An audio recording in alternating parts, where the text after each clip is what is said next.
Open image. Convert it to smart object. Go to filter gallery and choose poster edges. Make edge thickness 0. Edge intensity 0. And posterization 3. Hit OK. Again go to filter gallery. Choose stylize then diffuse. Check anisotropic and hit OK. Again go to filter gallery. Choose stylize then oil paint. Make stylization 3. Cleanliness 10, scale 0.1 and bristle detail 0. Uncheck lighting and hit OK.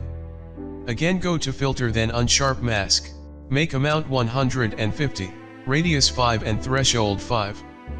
Then hit OK. Now go to color lookup. And choose crisp warm look.